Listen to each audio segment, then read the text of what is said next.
And as promised, it's the local law enforcement hour with Sheriff John Myers and Blake Grooms. You guys are here and ready to take over. Yes, sir. How are you? I'm good. I'm good. It's a takeover. It's a takeover. You took over my studio.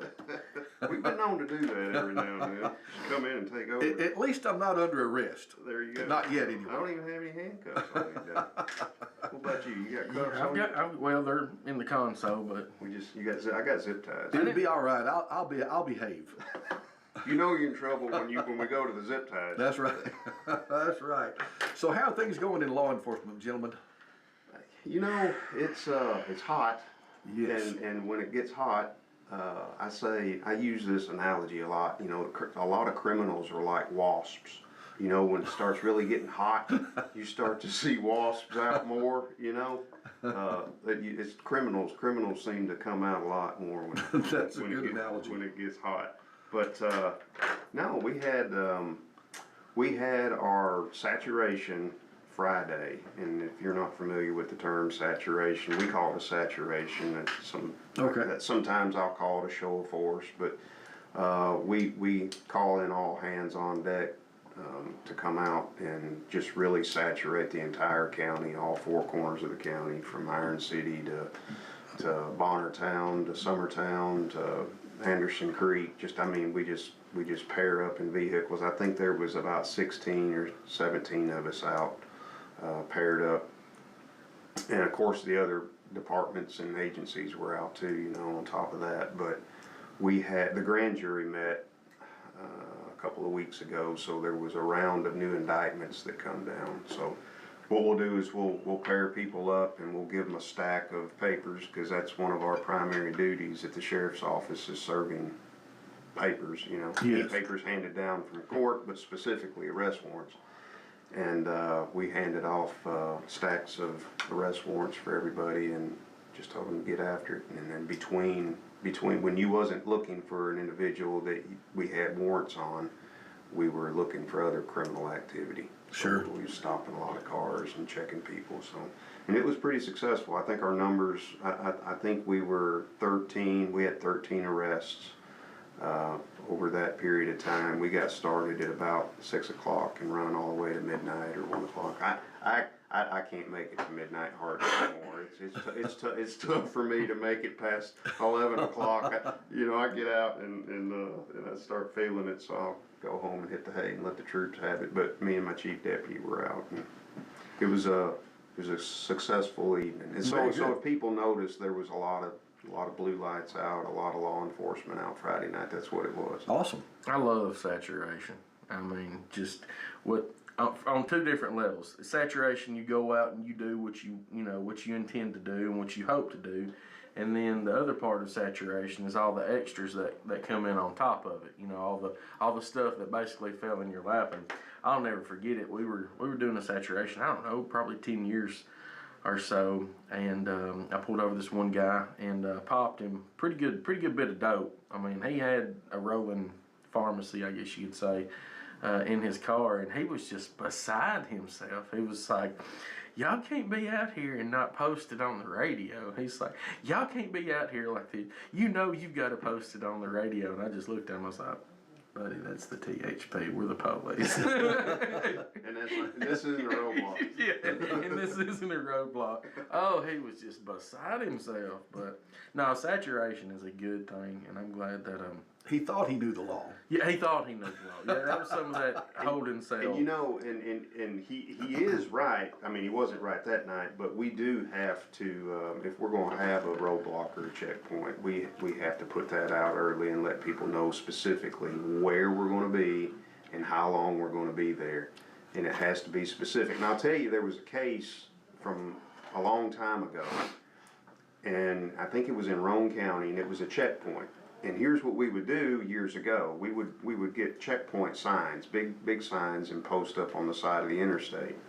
And the sign would read, drug checkpoint ahead, be prepared to stop, K9 police dogs. There was a whole lot of information on those signs. Yeah. So what you would see if you was a violator traveling down the interstate, you would see this big sign on the side of the road, drug checkpoint ahead, be prepared to stop, working dogs, whatever.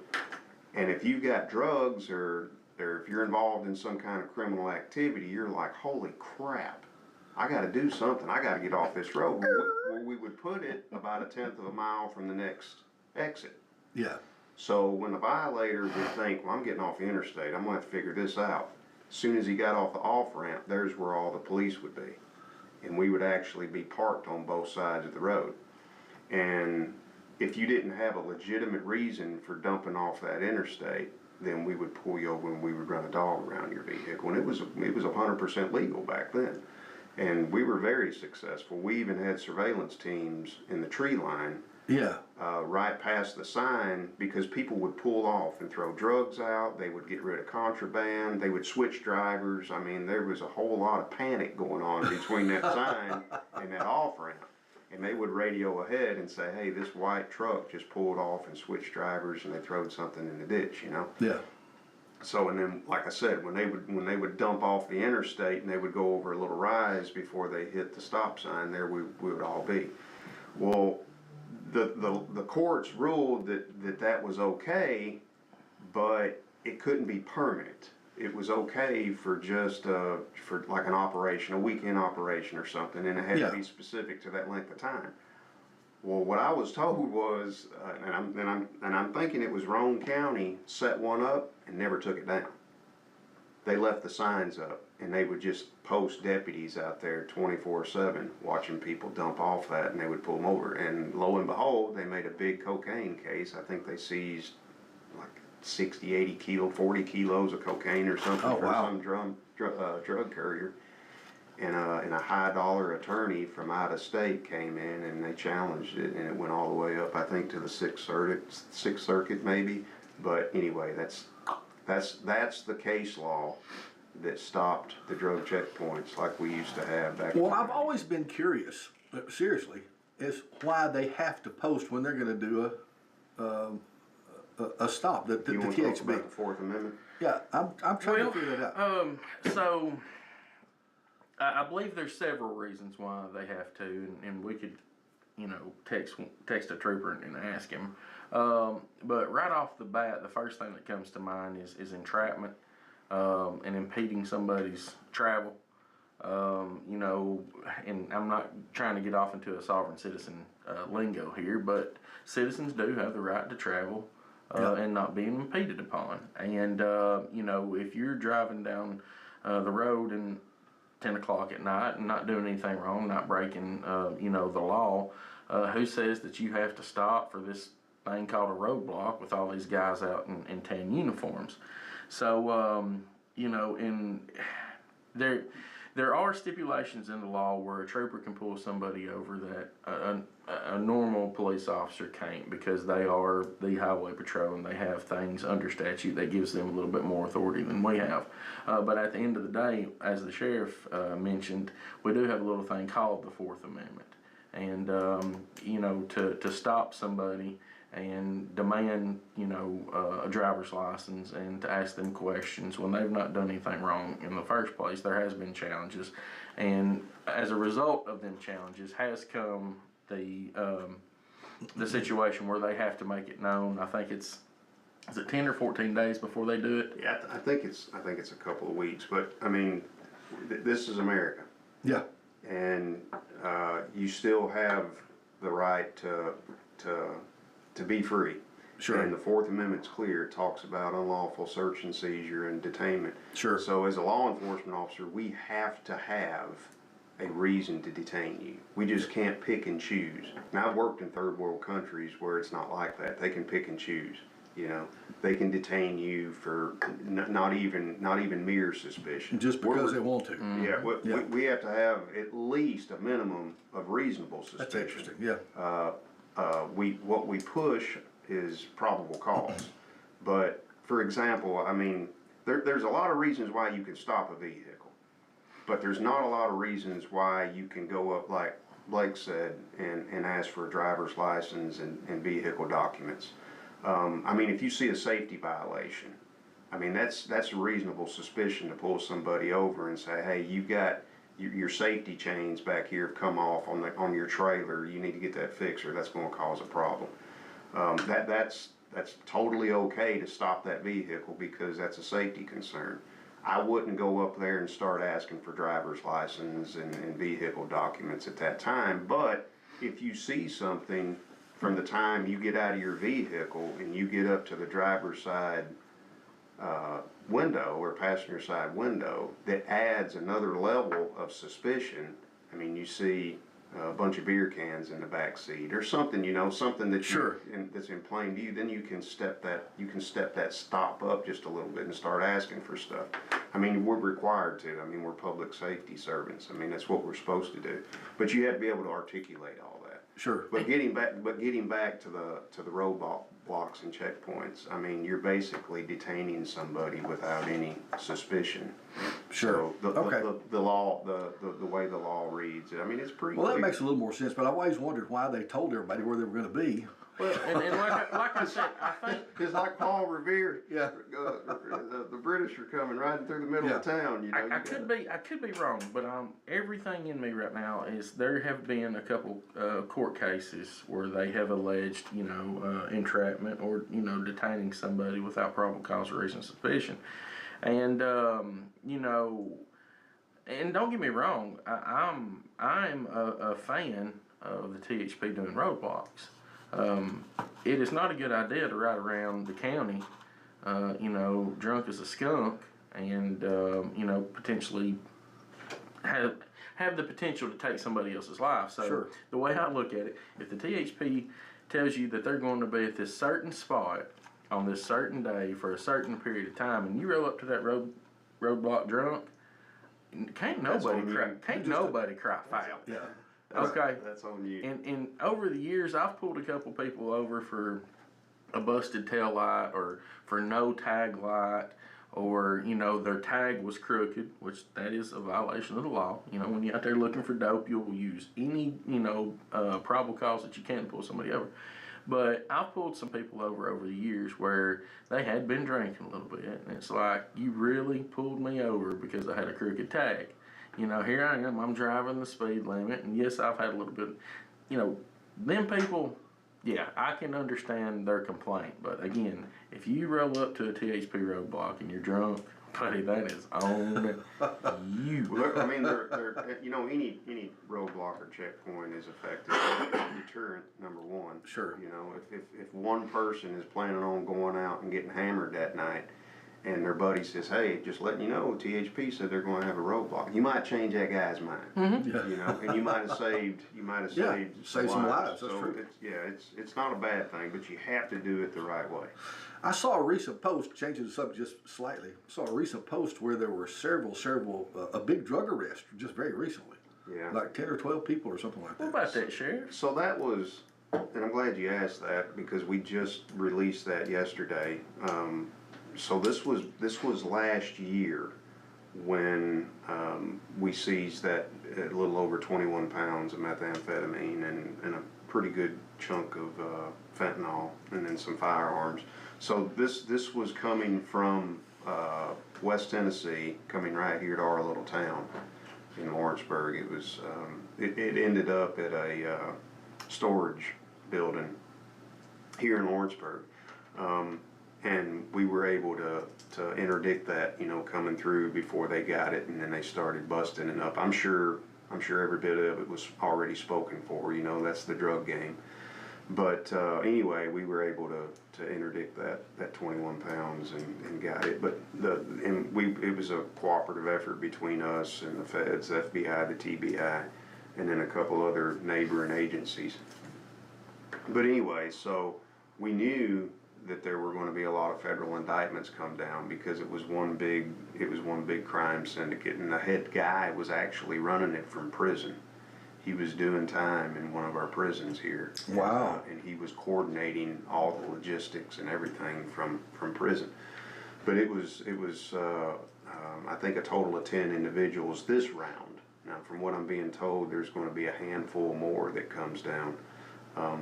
But anyway, so yeah, it run from Nashville to Memphis down here into North Alabama, And I had to sit on that story for quite a while I was because so mad. I was so mad. because the feds, you know, they didn't want us to give out too much information too early and mess up the investigation, which rightfully so, you know. So I had to sit on it, and every week I was getting with my drug guys and saying, what's the feds saying? Can I give them something? I need to put some of this out, you know, because it's the biggest methamphetamine case this county's ever seen. And finally, one of the head FBI agent was like, "Yeah, send me something, let me review it, and then if my boss is okay with the release, then you can release it." So I typed something up and sent it to them, and they they shortened it. They shortened it like 80%. You know, they throwed out a whole bunch of good stuff, you know, and just made it just a real general, basic press release. We got this much. Drug. We got this much meth on this date. Thank you. You know, there wasn't much to it, but I was able to put the little quote in there. Well, now, so you fast forward to 2 weeks ago, and my drug guys say, hey, the feds finally got returns on those federal indictments, so we're going to have them in hand pretty soon. And there were 3 individuals from our county that was named in the indictments. So last Tuesday morning we got up, the feds came, and I keep saying the feds, the FBI and the TBI came down with us, and me and our SWAT team and a few other people went out and served 2 of the arrest warrants here locally. And one of the arrest warrants included a search warrant because the individual that was being arrested was still in the middle of the drug game. And I think they seized some more drugs and paraphernalia at their house when they made the arrest. And then the other third one, they had got wind that they had just recently moved off and they were staying in Dixon, Tennessee. So the authorities up there went and grabbed them. But the last word that I got was all 10 of them were in custody. So that's 10 people in this area that needed to be in jail, that was moving all this this meth.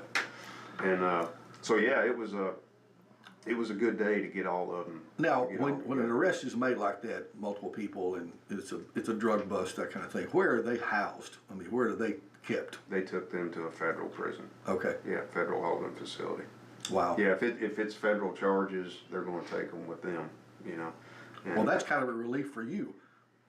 Get them out of your hands. Yeah, you know, get them out of our county. Which I mean, I'd have gladly locked them up in my jail too. I'm sure. You know, they are in some serious trouble, and hopefully, if everything goes right, they've learned their lesson, and they're going to go to jail for a long time. And wow.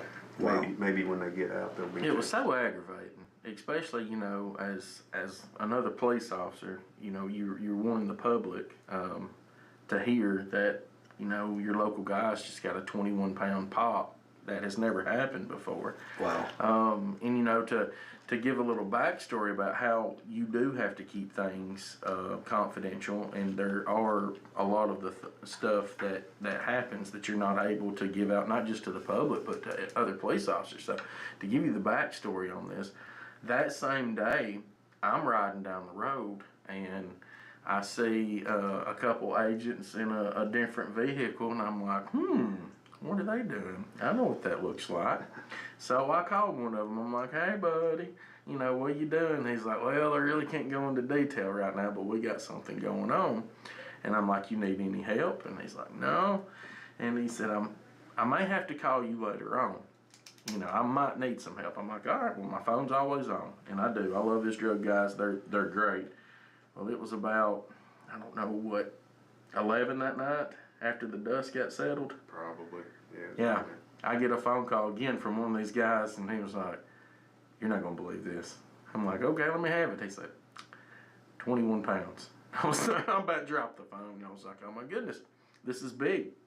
But I was so brokenhearted that the sheriff had to sit on it for so long, because generally, you know, that you do have to sit on it for a little while, but this kind of like went overboard. And, you know, not just as another cop proud of, you know, our local guys for making this hit, but as a citizen, I want the world to know, this is one, it's never happened before. Two, this is not, something that happens in our area. It's very unusual, and our guys should get credit for it. So, like you said, it started last August. So here we are, 10 months. Wow. Almost a year before the general public can really find out the truth about all the hard work that was put into this. Wow. Yeah, it's big. The wheels of justice sometimes are really slow. Yes. Yes. But, that's, well, thank you. Hey, where's ours? You didn't tell me to get one. Oh, he didn't tell you to get it. Okay. One of the advantages of There you go. No, it was a good day, and I don't think people understand how much that really was, because I mean, once you sell that down to the community, You want me to describe it? and then they break it down, and we use the term step on it, but they'll add a little bit of something to it to add the weight, make the weight a little bit bigger, and that really stung the criminal element in our community, getting that 21 pounds. Wow. So Put 'em out of business. to go further with that, a sweet and low packet that you have like at a restaurant, right? Yes. You know how you tear it open and put it in your unsweet tea, makes everything better, which I hate unsweet tea. So that packet, that sweet and low packet, is 1 gram of sweet and low.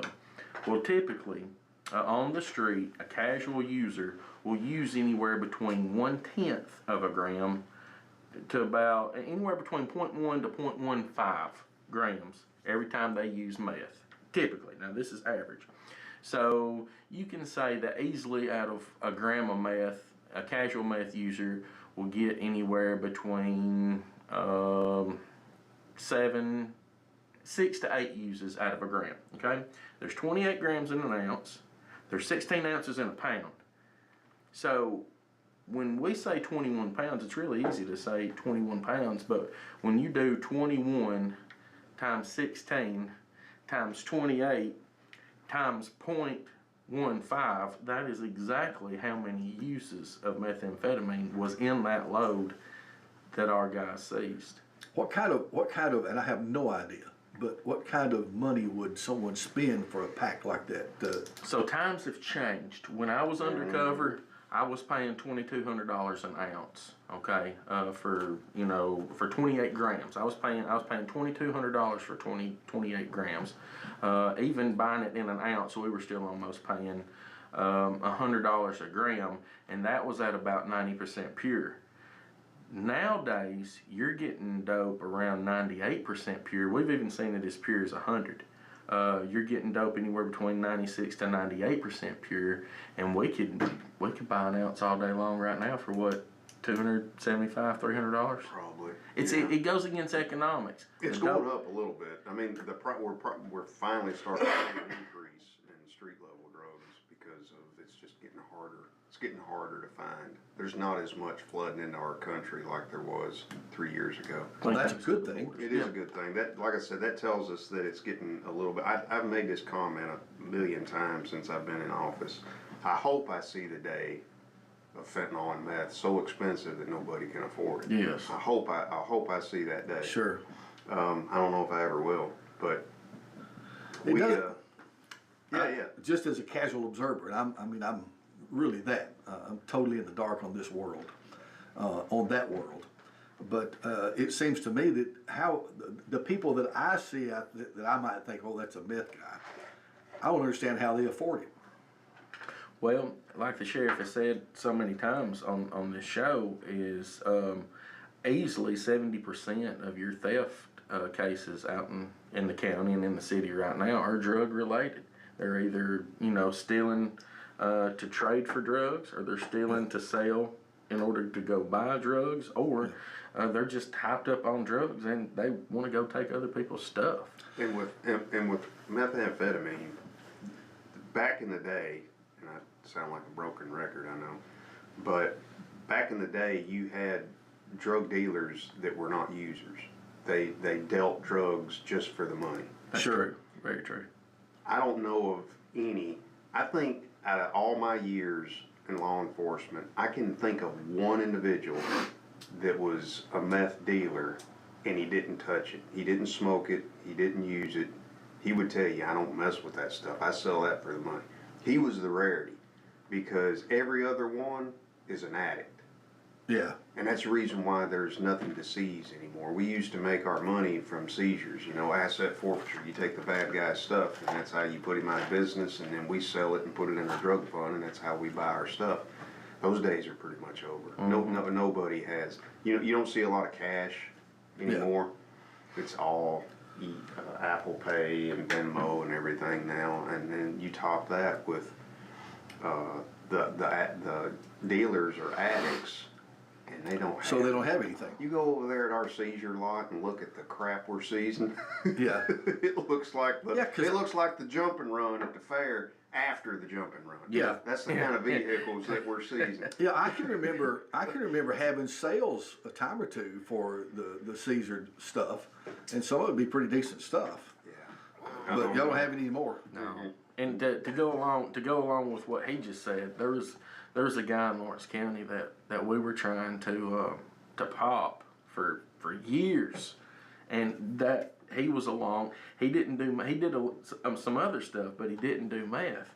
Well, you know, of course, you have informants and people that give you information. When it came back to us that he started using meth, and I told my partner, I said it's only a matter now that he's using. We will get to him within 6 months, I promise you. And sure enough, it was. I think it was a little bit more than 6 months. But where we had been chasing him for a couple of years, not long after we found out that he started using meth, it wasn't that long before. It's just so destructive, isn't it? Oh mercy, yeah. Wow. What about labs here in the county? It's the cartels took over. Yeah. All that. Nobody makes their own meth here locally anymore. The cartels have the super labs below the border. I mean, we get these intel reports from Blue Light and the yield of finished product that these super labs are putting out. It's stupid, like quarter ton. I mean, one big cook yields a quarter ton of meth. You know. And again, you're getting it at 96, 98, sometimes even 100%. You see the pictures of, I mean, it looks like boulders. Really? Just pure meth, you know, that these labs are cooking off, and then they package it up. Wow. Now, where would they be located? These labs? South of the border. They're in Mexico. Well, and then there's what the intel reports also show is it'll fluctuate too, because some of it'll come across in liquid form.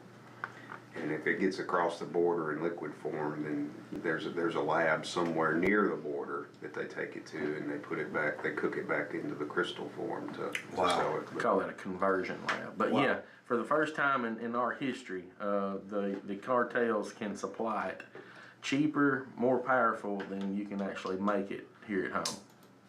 Yeah, that's amazing. Well, I thought for a long time though there were lab people that try to do their own stuff here. Oh yes. So we don't have any of that anymore? Well, I haven't seen any. You know, we talked about this not too long ago. Right about now is about the time where our old school cooks, our anhydrous ammonia cooks, our red pea cook. You've heard people talk about how they can smell cat urine. Sure. You know, and they think somebody, okay, well that's an ammonia lab. That's one of the old school ways to cook meth.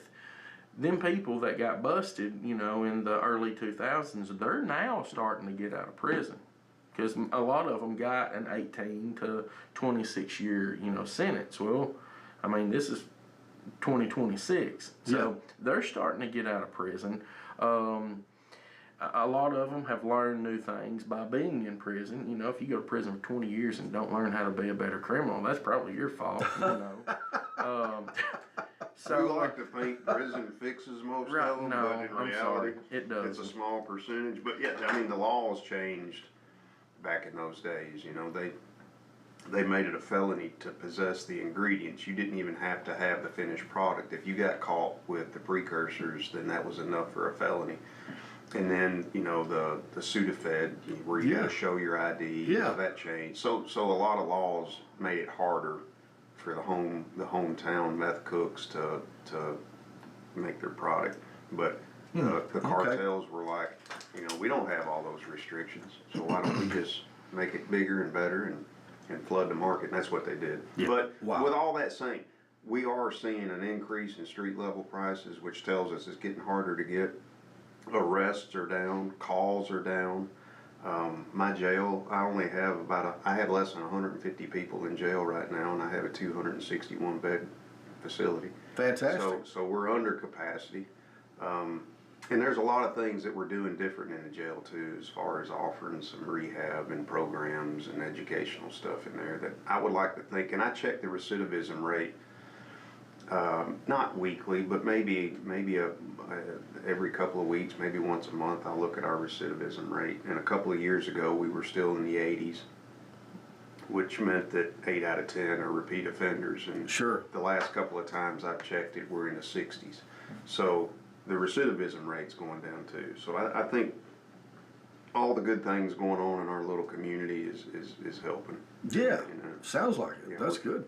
Plus, Awesome. it's so expensive to get in trouble these days. I was talking to an older gentleman not too long ago, and he's like, used to, man, go out, have a little fun. If you wanted to run from the police, you have a little fun, and, they're going to catch you, and you go to jail, and you have your court date, and that was the end of it. He's like, now it's so expensive to get in trouble, despite it being illegal or whatever you're doing. He's like, Inflation. they're going to take all your money. Inflation's even He's like, I can't afford to get in trouble no affecting the more. criminals. He's like, I'd like to go out and have a little fun. I just thought that was hilarious that this dude, he was like, I want to go out, It's economic. but I can't. cheaper to stay at home, Yeah, I man. can't afford it. I can't afford it. Inflation. That's funny. That's funny. Yeah. Sheriff, it crossed my mind a minute ago. How many sheriff deputies or employees or how big is the department? I guess I should say. I'm budgeted for 102 or 103, just a little over 100 employees, and we stay right there around that number. Okay. 100. Commissioned, sworn, bonded law enforcement officers, I've got about 60 something. My jail staff makes up almost 40. I think 38 is what I'm budgeted for my jail staff. And then we have 4 or 5 administrative secretaries, that help. I would think it takes a special cut of person to be in law enforcement. And to be a deputy or a law enforcement officer or something like that. Do you have a fairly big turnover? Are you always looking for someone new or things like that? Or Well, and it's not just our little community. I frequently talk with the other sheriffs across the state. There's 95 of us total, and, Sure. and I frequently talk with them. And the Highway Patrol has always been the top paying law enforcement agency, Sure. for rural Tennessee.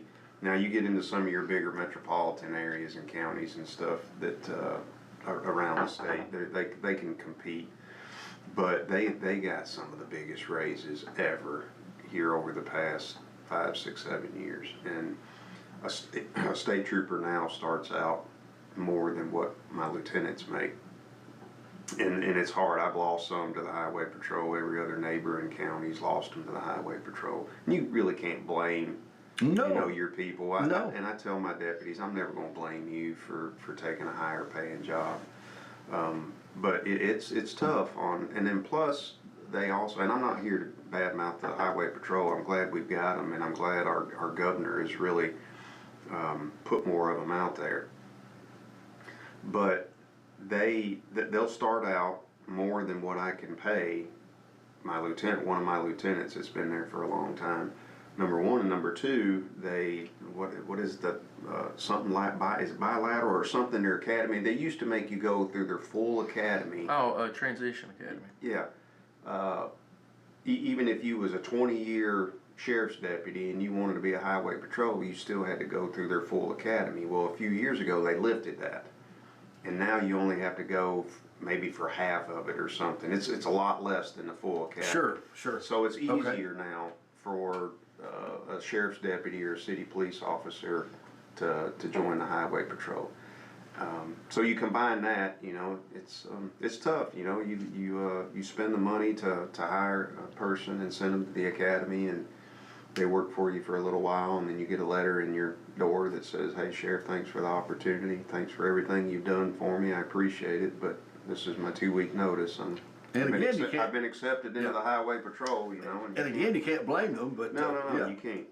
But Wow. you know, that's part of it, and Sure. it's like that way across the state. I mean, some of the more rural counties in Tennessee, really. I mean, there's counties in the state, because our salary is based on the population. The sheriff's salary is based on the population. Yes. So if you're in one of these counties, these really small counties, a state trooper starting out makes more than the sheriff. Yeah. That has the responsibility of the courthouse, Yeah. the jail, Yeah. and paper service. Wow. You know, because we're the only law enforcement that's mandated by law. We have to keep and maintain a jail, and we have to serve all the papers for the courts, and we have to provide courthouse security. You know, police officers and troopers don't do any of that. We have to do all that. So that's the case that me and the other sheriffs are always making. You know, you look at the amount of responsibility that we have compared to, I'll tell you, and I'm going to pick on him. I can't think of his name. That's the reason why I'm going to pick on him. Going to pick on me for No, I was like, he was over the Natchez Trace from Nashville to Alabama. Daniel? Don't say it because I'm gonna pick on him. Yeah. Okay. Because I don't think he's there anymore. No, he's retired. Yeah, but anyway, this guy, he was over the trace from the Alabama line to however far north it went. He had one road, Yeah. and I think he had 4 people under him, and he made almost twice as much as what I made. Yeah. And I said, that's the job. That's the Oh job. yeah, that is a sweet job. That's a gig right there. I built this garage. One I've heard road, four several employees. stories. But anyway, yeah, you know, there's a lot on our plate. Sheriffs have a lot on. That's why we get old and beat down and gray after we've been in office for a few years. So to tell you how much things have changed, I ain't nowhere near as old as this guy.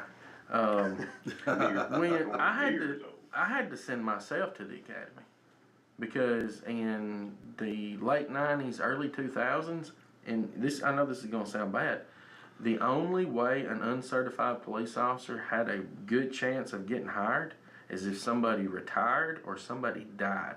Yeah. And I know that sounds bad. You know, you're like, well, what'd you do? Just stand around and be like, man, I hope somebody dies because I need a job. And, you know, I'd like to be the police.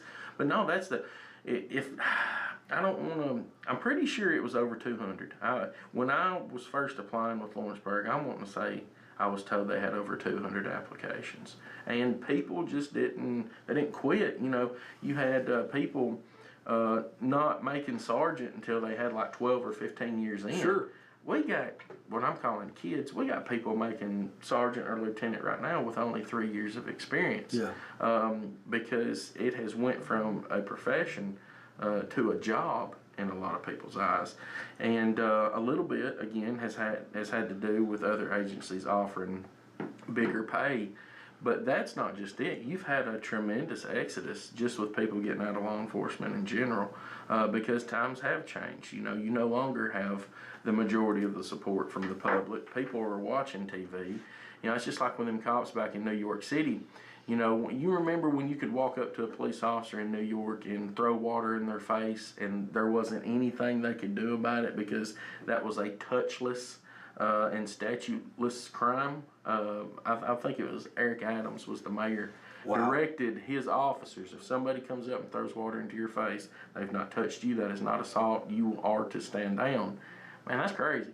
And I mean, who not in law enforcement sees that on TV and goes, man, that makes me want to be the police? No, times have changed. A lot of people have gotten out, and I can't say that I blame them. There's a lot of wives out there that are a lot more happy with their husbands working in a factory or, a nice air-conditioned office. And instead of being a police, they know what time they're coming home every day. They know they're not likely going to be shot by working in a factory. So just all the way around, not just pay, all the way around, times have changed for law enforcement. Yeah. Wow. Well, it can be a rewarding job, though, I bet. It is. It is. We don't do it for the money. No. We do it because I mean, you provide a service to the community and it helps you sleep better at night. Somebody has to do this. Yes, sir. Somebody's got to do this. Yeah. I mean, it's not as fun. The job isn't as fun as it used to be, just because you've got so many eyes on you, and you really have to be a totally different person when you're in uniform and when you're not now, because everybody's got phones and every phone's got a camera, and you have to act like you're being videoed every time you get out of the car and put some gas in your. And you likely are. And there's a really good possibility. Yeah. So it's not as fun anymore as it used to be, but it's still a really good job. And when I'm having this conversation with a new hire, or I'm trying to get somebody hired for a position, I mean, you get a take-home vehicle, and you get a gas card. You don't have to. This is your work vehicle. You don't have to put gas in it. You don't have to pay insurance on it. You know, so we provide that. We give you a pistol, you know, to help you do your job. You get a badge, you know. You don't get the respect like you used to. Amen. Because just people are so naturally dadgum disrespectful these days, and I don't want to get on that soapbox, but you know, but you do get a little bit of a level of respect, and it's a good job. I mean, you don't have somebody looking over your shoulder. We don't micromanage you. You're not standing in front of a press or a mold or something for 8 straight hours. Sure. And you can. And I tell my guys, you know, give me 40 good hours a week, look busy, work hard, come in on time, and go home. That's all I ask. You know, I like low maintenance employees. Sure. And if you do that, it's a great job. Yeah, you're going to have to deal with some drunk guy or some crazy woman or something, you know, that's got a fight or whatever, and take them, you know. But you know, some days it's quiet and you can get out and do your job, and some days you can't get caught up. But compared to a lot of other jobs, law enforcement is a good job. Yes. We don't make the money that I wish I could pay every employee what I make, you know. Yeah. But it's just not there. Sure. The budget's just not there. But it's a really good job, and you do sleep good at night knowing that you made the community a little bit better. Yeah. When I first started working, I made $9.21 an hour. 921. And I could not believe that they were paying me to do this job. I made $16,000 a year. Okay, so that you'd have been around $8 and something. Yeah. I cannot think of another job that was more rewarding for a young man. Yeah. You know, an early 20-year-old. I can remember washing my patrol car because when I first got started, I still lived at home with Dad, and I remember being in my driveway washing my patrol car. My daddy come out there, who's a former police officer. He's like, "Son, don't you know they've got trustees to do that for you?" And I'm like, "Yeah, I know," but I was washing like he said, my own, take home. It's all mine, you know. Unless I do something wrong, ain't nobody taking from me. This is my cop car. Yeah. And there was a lot of fun on a Sunday afternoon out there washing my patrol car because you felt it, you know. It felt good to be a police officer. It felt good to wash that cop car in your driveway. The pay ain't everything, but still to this day, I cannot think of hardly another profession. And I know our firefighters are going to be like, "Hey, don't forget about us," but I can't forget. I mean, I can't think of another. You know how they are. They have bigger vehicles than you. They do, but they're red. But, They got bigger mustaches. right, they got bigger mustaches. But yeah, I cannot think of another career, maybe the military, that is such a feel good. I'm really proud that I'm doing this than law enforcement. Pay ain't there, but again, pay and everything. Yeah, that's awesome. That's right. That's awesome. I've noticed something here recently. There has been a rash, seeming to me, of car crashes. Yeah, I noticed that too. Especially, well, I mean, you really can't say it's out in the county because the cities had. I personally witnessed one myself the other day. Of course, this wasn't the incident that happened in front of Dairy Queen with the cross ties in the doggone road. Mm-hmm. Do you remember this? It was in town. I know. Of course, Yep, I got behind it. well, those cross ties were in front of me, and I saw them. I thought it was cardboard. I saw ahead of time, and I moved over, And when I got up close, I went, oh my gosh, those are cross tires. And I was watching in my rear view mirror, the car behind me never slowed up, never, and hit those things. And so I witnessed the whole thing in my rear view mirror. And I whipped around and come back around, and there were people already trying to help them and all that kind of stuff. But I was like, anyway, there's just been a rash of these things. I was like, people need to slow down. Well, you look at our county's grown a lot, and it's continuing to grow. Yes. There's more people on the road. I mean, if you ever try to drive through Lawrenceburg on a Friday afternoon, you know, you see it, how big our county is gotten. You combine that with cell phones. Yeah. So cell phones are the number one cause for the majority of wrecks. People are not paying attention. I don't know. I don't know. It's distractions, but people just don't drive like they used to. Yeah. I'm on the road every day. Blake not as much as he used to be since he's not at the PD anymore, but I'm on the road every day. Yeah. And it's almost like there's a close call every day from somebody that's not paying attention. Yeah. The guy that hit the concrete truck last month or earlier this month. There's really no way to explain that. He shoots around another vehicle and attempts to pass it and hits this truck head on. Yeah. And it cost him his life. Yeah. I don't know what he was thinking, why he thought he could make that. Yeah. But you see it, I see it every single day. Yeah. A close call. Yeah. Somebody almost rear ends somebody almost, they'll change lanes and hit somebody. But the phone is the number one distraction. I believe that, no doubt. Combine that with all the traffic on the road. I think we've had 4 on Turnpike and Red Hill Road. Yes. Center Red Hill Road, Etheridge Red Hill Road, and Turnpike. That area up there has been, I don't know. Yes. I don't know what it is about that area. Yeah. But you're right. There's been a lot of it. Yeah, and of course I live out that way. I live out on Greenwood, so every time I see Red Hill, Green Hill, all that, and I'm like, what is going on out there? No idea. People, like he said, people, one, are living way too fast. Yeah. Way too fast. I love hearing my daddy's voice in the back of my head all the time. I can remember as a teenager, my dad saying, son, you gotta slow down. And he wasn't just talking about driving fast.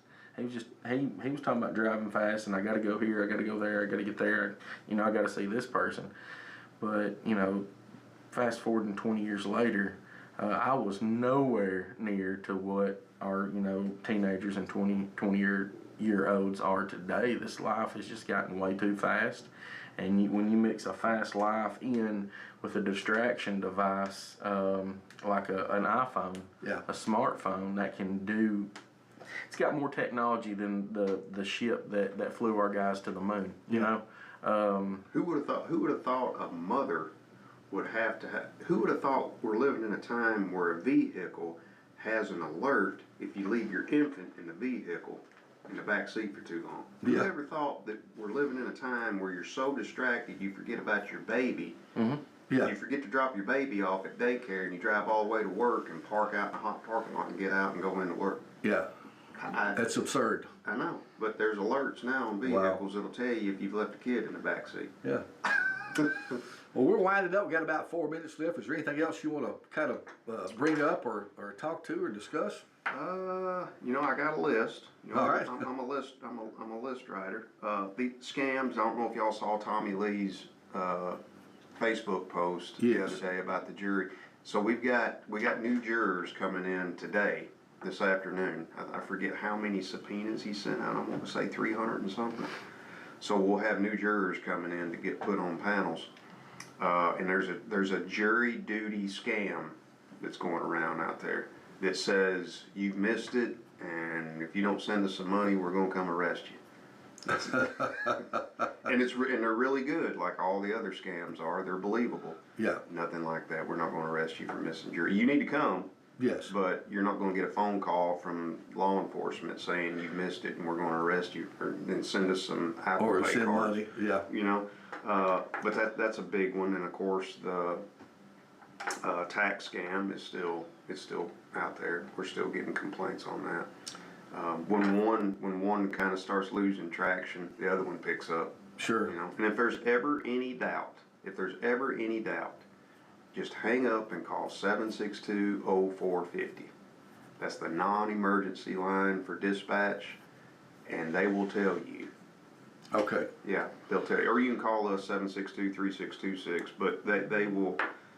I mean, they're believable. Like I said, I had a guy bring his wife in, and his wife was convinced that we was going to arrest her, and she had to come to the sheriff's department and hear it from me personally that I wasn't going to arrest her. Oh, bless her heart. That's how believable this person was. But Wow. yeah, look out for them and just drive safe and wear your seatbelt and keep both hands on the wheel and Sure. look out the windshield and all the things you're supposed to do. Check your mirrors before you put your car in reverse. That's a big one. I preach that. You know, especially I preach it. Check your mirrors before you put it in reverse. Yeah. especially this time of year, because, you know, school's out and you got kids, you know, all over the place. You know, that's just like our pastor. That's one thing. He's very adamant, you know, at VBS, he's like, please, you know, please check your mirrors. Please drive slowly. Please take another look. And Sure. again, it's all about slowing down. Slowing down. Just it, you know, an extra couple minutes. Thanks for It's asking. not, well, we got maybe another minute before I have to Okay. turn you loose, but, you know, it's not worth, whatever you're in a hurry for, it's not worth you losing a life or taking someone else's life, you know. No, and you bring up a really good point. You're not the only person out there on the road. That's right. And travel ball is wide open. Oh, yeah. And you see these Yes. these moms and dads with 2 or 3 kids in the SUV or the van, you know, in their ball uniforms. I mean, there's a lot of kids and a lot of vehicles right now. School's out.